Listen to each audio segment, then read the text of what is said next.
allez dans mes stratégies, webhook, et ici vous pouvez ajouter un nouveau webhook. Vous sélectionnez la stratégie avec laquelle vous voulez associer un webhook. Vous pouvez activer ou désactiver la notification par email. Après avoir associé un webhook à une stratégie, vous avez ici un ID que vous pouvez copier en cliquant sur cette icône. Vous pouvez aussi l'éditer, c'est-à-dire l'associer avec une autre stratégie. Vous pouvez la supprimer. Vous pouvez aussi activer ou désactiver la notification par email. Cet ID sera utilisé comme URL webhook sur une traîne de déclenchement de stratégie. Ces paramètres ici, qui seront aussi associés à la même alarme dans TradingView, vous permettront de définir le montant alloué et le levier. Vous pouvez aussi choisir le mode live test qui permet de tester votre stratégie avec des frais fortement réduits et sans engager d'argent réel.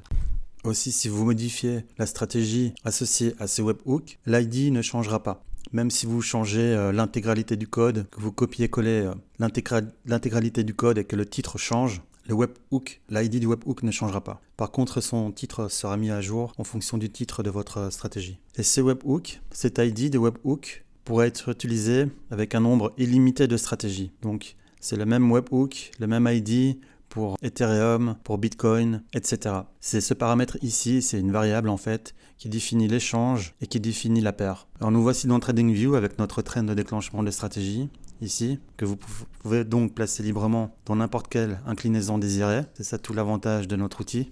Il est important de savoir qu'une stratégie Krill prend plus ou moins 5 secondes à être déclenchée. Donc si votre traîne de déclenchement des stratégies se trouve très près de votre premier ordre d'ouverture et qu'on a une bougie fulgurante qui, dans ce cas-ci, descendrait jusqu'ici par exemple en quelques secondes, votre premier ordre d'ouverture risque de ne pas se faire. C'est pour ça que je vous suggère de soit dans les triggers du premier ordre d'ouverture, vous mettez once par minute, soit vous veillez bien à ce que votre traîne de déclenchement de stratégie ne soit pas trop près de votre premier ordre d'ouverture. Pratiquement comment ça se passe?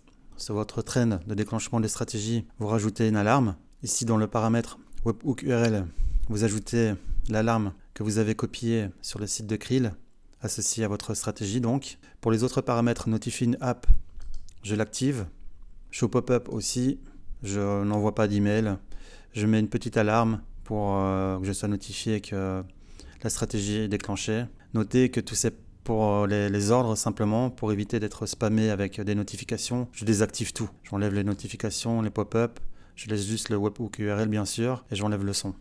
Ensuite pour les settings, je laisse les paramètres par défaut. Le trigger Only Once, c'est important de mettre en Only Once pour éviter que l'alarme soit déclenchée plusieurs fois.